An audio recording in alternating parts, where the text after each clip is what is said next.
Hi sir, आप यहाँ रहते हैं? चंचल पुकार सुनकर मैंने पीछे गर्दन घुमाई तो जीन्स टॉप में एक आकर्षक लड़की को देख हैरान रह गया। मैं अनिमा, आपकी क्लास में पढ़ती हूँ, थर्ड ईयर। ओह हाँ, आज ही तो मैंने पहली क्लास ली थी। लड़की अब मुझे पहचानी सी लगने लगी थी। मैं आपके सामने वाले फ्लैट में रहती हूँ, अब तो हम मिलते रहेंगे। You are so good, so handsome. वह हाथ हिलाकर चली गई। मैं अवाक खड़ा उसे ताकता रह गया। भला पहली ही मुलाकात में कोई इस तरह कमेंट कर सकता है, और वह भी अपने गुरु से? खैर मुझे क्या। सत्या के बाद मैंने तो वैसे भी अपने स्टूडेंट्स से एक दूरी बनाए रखने की ठान रखी है।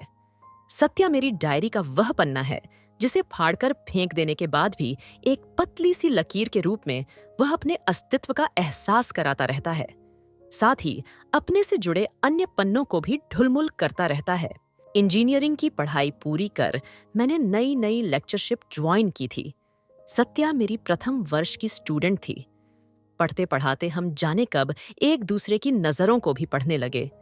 जब वह अंतिम वर्ष में आ गई और घर में उसकी शादी की बात चलने लगी, तब उसने मुझे चेताया। मेरा अपना कहने को ऐसा कोई नहीं था जो जाकर शादी की बात करता। माता पिता का देहांत हो चुका था और एकमात्र बड़ी बहन परिवार सहित विदेश में बस चुकी थी, जिससे कम ही संपर्क हो पाता था।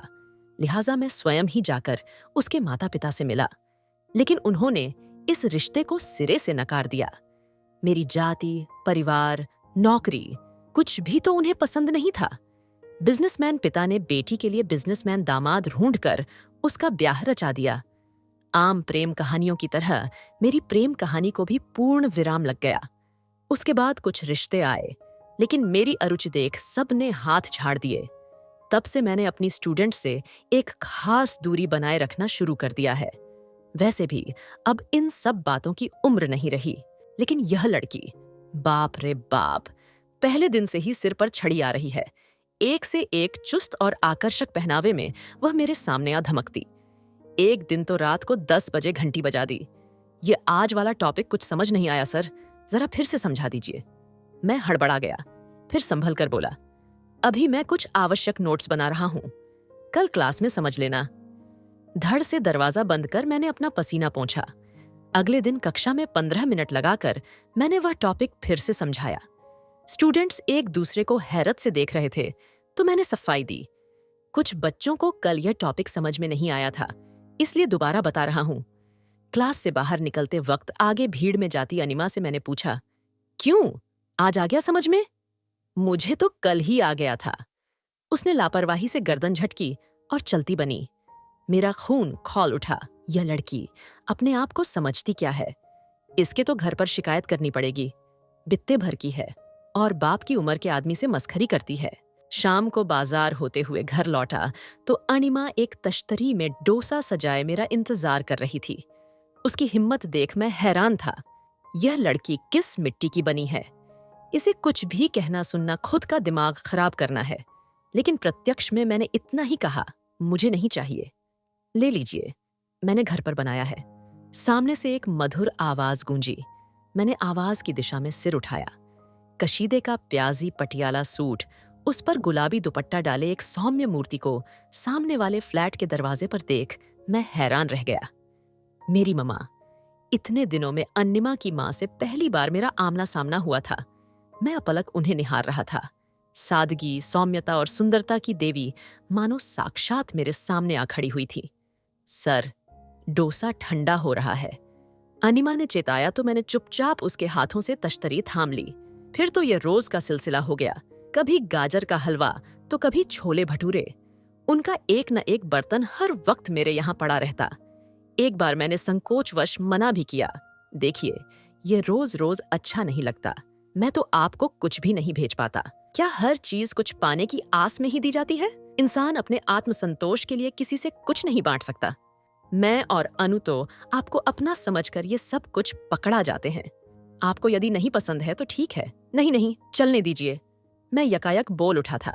शायद इसी को इमोशनली ब्लैकमेल होना कहते हैं। अनिमा पर भी अब मुझे गुस्सा नहीं आता था, बल्कि उसकी छेड़छाड़ मस्खरी का मैं भी आनंद उठाने लगा था। मुझे यहाँ आए महीना भर होने वाला था, लेकिन आश्चर्य की बात थी कि अभी तक अनिमा के पापा को मैंने नहीं देखा था। शायद दूसरे शहर में नौकरी करते हों। वैसे तो नीलिमा जी यानी अनिमा की मम्मी से भी मेरी मुलाकात कम ही हो पाती थी। मेरे कॉलेज जाने के बाद वे बैंक निकलती थीं और शाम को बाजार का काम निपटाते हुए काफी देर से घर लौटती थीं, जबकि मैं दोपहर को ही लौटकर घर में बंद हो जाता था। अपनी अध्ययनशील और एकाकी प्रवृत्ति के कारण किसी से घुलने मिलने का मेरा स्वभाव नहीं था। यह तो अनिमा का खिलंदड़पन ही था, जिसने जबरदस्ती मुझे उस परिवार से हंसने बोलने को मजबूर कर दिया था। या शायद कहीं बहुत अंदर दुबका हुआ नीलिमा जी के प्रति एक चोर आकर्षण। जो भी हो, उस परिवार के प्रति मैं एक गहन अपनत्व महसूस करने लगा था। अनिमा की परीक्षाएं समाप्त हुईं तो वह छुट्टियां बिताने अपने नाना नानी के पास सोलन चली गई। जाने से पूर्व मुझे सूचित करने आई। मुझे उदास देख बोली, उदास मत होइए सर, ममा यहीं हैं। उनके बैंक में छुट्टी नहीं है। उसकी दबंगता से हैरान मैं उसे ताकता रह गया। इस लड़की के मन में आखिर है क्या? कॉपी वगैरह चेक करने मुझे रोज ही कॉलेज जाना पड़ता था। एक दिन शाम को बाजार में सब्जी खरीदते वक्त नीलिमा जी से मुलाकात हो गई। लौटते हुए हम साथ हो लिए। घर आने पर उन्होंने चाय का प्रस्ताव रखा तो मैं इनकार न कर सका। शायद इसी बहाने उनके पति के बारे में कुछ पता चले। वे ताला खोलने लगीं तो मैं पूछ बैठा, अनिमा के पापा शायद बाहर जॉब करते हैं? उनके मनोभाव देखकर लगा मैंने कोई अप्रिय बात पूछ ली है, लेकिन तीर कमान से निकल चुका था। मैंने बात को संभालने का प्रयास किया। कभी देखा नहीं, इसीलिए पूछ लिया। गैस पर चाय चढ़ाते हुए वे निर्विकार भाव से बोली, वे अब हमारे साथ नहीं रहते क्या? मैं चौंक उठा। इस उत्तर की तो मैंने कल्पना ही नहीं की थी। निशांत जी, किसी भी इंसान को जिंदगी में सारे सुख तो नहीं मिल सकते ना। अपने माता पिता की इकलौती संतान हूं। बहुत लाड़ प्यार से उन्होंने मुझे पाला। ऊंची शिक्षा दिलाई, अच्छी नौकरी मिल गई, फिर अच्छा घर परिवार देखकर उन्होंने मेरी शादी भी कर दी। पर चाय तैयार हो गई थी। हम अपने अपने कप लेकर बैठक में आ गए। जयेश की और मेरी निभ नहीं पाई। किसी एक के साथ बंधकर रहना उसे पसंद ही नहीं था। मैंने निभाने की बहुत कोशिश की। अनिमा उसी का परिणाम है। मैं सोचती थी बच्चे के आने से वे सुधर जाएंगे, पर ऐसा कुछ नहीं हुआ। पता नहीं मेरा भाग्य खराब था या मुझ में ही कुछ कमी थी। नहीं नहीं, आप तो बहुत अच्छी हैं, बहुत। मैंने अपनी जीभ काट ली। मुझे यह सब नहीं कहना चाहिए। नीलिमा जी ने मेरी बात पर गौर नहीं किया। वे तो अपनी ही धुन में बोले चली जा रही थीं। मम्मी पापा को दुख होगा, इसलिए बहुत सालों तक मैंने ये बातें छिपा कर रखीं। निशांत जी, हम और हमारा समाज कितना भी प्रगतिशील होने का दंभ भर ले, लेकिन सच तो यही है कि नारी चाहे वह शिक्षित हो या अशिक्षित, घरेलू हो या कामकाजी, किसी न किसी रूप में घरेलू हिंसा की शिकार होती ही रहती है और अपने झूठे आत्मसम्मान की खातिर उसे छुपाए भी रखती है। अनिमा बड़ी हो रही थी। उससे और अपने मम्मी पापा से मैं कब तक हकीकत छुपाती? मेरी सहन शक्ति भी अब जवाब देने लगी थी, और जब एक दिन पानी सिर से ऊपर उठ गया तो मैं अनिमा को लेकर मम्मी पापा के पास चली गई। तलाक का नोटिस भिजवा दिया गया। जयेश तो छुटकारा चाहते ही थे। जल्दी ही हमारा तलाक हो गया। उन्होंने तो दूसरी शादी भी कर ली और अब शायद उस बीवी से भी खटपट चल रही है। मम्मी पापा ने वहीं नौकरी कर लेने का बहुत दबाव डाला, पर मैं अनिमा को लेकर फिर यहीं लौट आई। मैं क्यों बुजदिलों की तरह भागूं या मुंह छुपाऊं? 24 घंटे मम्मी पापा की आंखों के सामने रहकर क्यों उनकी सेहत खराब करूं? भरसक प्रयास करके भी वे मुझे दूसरी शादी के लिए राजी नहीं कर पाए। मैं कहती रही, अब तो अनिमा बड़ी हो रही है, उसकी शादी करेंगे। पर नीलिमा जी का मोबाइल घनघना उठा। अनिमा का ही फोन था। तुझे ही याद कर रही थी। शैतान को याद किया और शैतान हाजिर। माँ बेटी की वार्ता लंबी चलेगी सोचकर मैंने इशारे से जाने की इजाजत ले ली, पर लौटकर भी मैं देर तक उन्हीं के बारे में सोचता रहा। नीलिमा जी के प्रति दिल सहानुभूति से भर उठा था। यह सहानुभूति थी या कुछ और कह नहीं सकता, पर उनके प्रति दिल में श्रद्धा, प्यार, आकर्षण जो कुछ भी था वह पहले से कई गुना बढ़ गया था। अनिमा लौट आई थी और साथ ही लौट आई थी उसकी चुलबुली शरारतें, मस्ती, चिढ़ाने की जिद। नीलिमा जी ये सब देखती तो अकेले में मुझसे क्षमा मांग लेती। अनु आपको बहुत सताती है, पर दरअसल वह मन ही मन आपको बहुत पसंद करती है, और जिसे वह पसंद करती है उससे ऐसे ही मस्ती करती है। फिर बेचारी है भी तो कुछ ही दिनों की मेहमान, कल को चली जाएगी तो उसकी बातें, शरारतें ही तो शेष रह जाएंगी। वे अचानक गंभीर होकर आगे बढ़ जाती तो मैं भी भावुक हो उठता। सच में बेटी को पराई अमानत समझकर पालना और फिर शादी करके विदा करना कितना कष्टप्रद होता है। अनिमा अब कम नजर आने लगी थी। कॉलेज भी कभी कभार ही आती। काम वाली बाई ने बताया कि उसकी तबीयत ठीक नहीं है। एक दिन अपने घर के दरवाजे पर खड़ी दिख गई तो मैंने पूछ लिया, आजकल कॉलेज क्यों नहीं आ रही हो? महीने भर बाद तो परीक्षाएं हैं। मैं और ममा अगले सप्ताह नाना नानी के पास जा रहे हैं। वापस कब लौटोगी? मैं तो अब नहीं लौटूंगी। मेरी डोली जो उठने वाली है। तुम्हारी मस्ती फिर से शुरू हो गई। मैं मस्ती नहीं कर रही।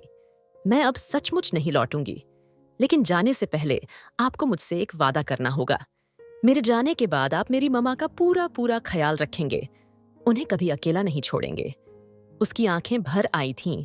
मैं चौंक गया। हे अनु, क्या सचमुच तुम्हारी शादी हो रही है? मुझे बताया ही नहीं। पर एग्जाम तो दे देती। ऐसी भी क्या जल्दी है? मेरी बात को अनसुना करते हुए उसने कस कर मेरा हाथ पकड़ लिया। आप मेरी मम्मा का ख्याल रखेंगे ना? उन्हें अकेला नहीं छोड़ेंगे ना? प्रॉमिस कीजिए प्लीज। उसका जुनून देखकर मैं हक्का बक्का रह गया। ये इसे हो क्या गया है? उसकी संतुष्टि के लिए मैंने उससे वादा कर दिया। हाँ, मैं तुम्हारी मम्मा का पूरा पूरा ख्याल रखूंगा। उन्हें कभी अकेला नहीं छोड़ूंगा। तुम भी मिलने आती रहना। वह चैन की सांस लेकर अंदर चली गई।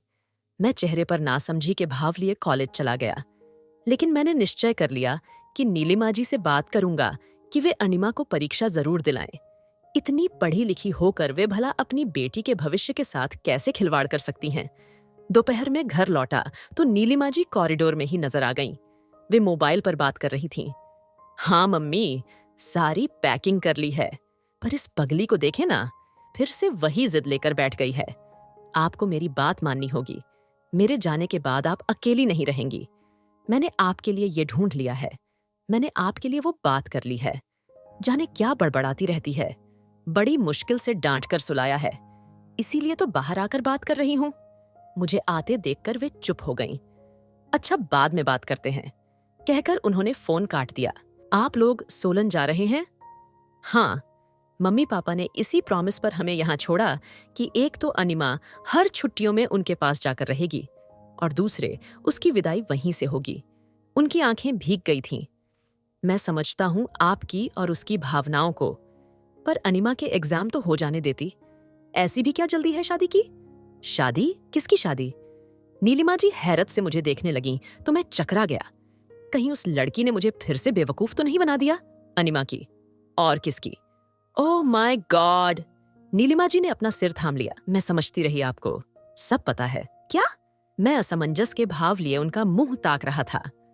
अनु को ब्लड कैंसर है।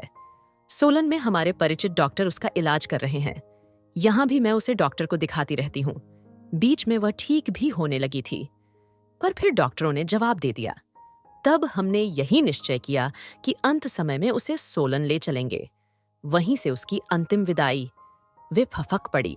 मुझे अपने कानों पर विश्वास नहीं हो रहा था। संजा शून्य हो गया था मैं। दुनिया में मुझसे बड़ा बेवकूफ और कौन होगा? नीलिमा जी को धैर्य बंधाने का भी मुझे होश नहीं रहा। बस अनिमा और अनिमा ही मेरी आंखों के आगे तैर रही थी। खिलखिलाती मस्ती करती, मुझे लुभाने का प्रयास करती, मेरी परीक्षा लेती, मुझसे वादा लेती। उसकी हर हरकत में छुपा हुआ सच मेरे औघड़पन की खिल्ली उड़ा रहा था।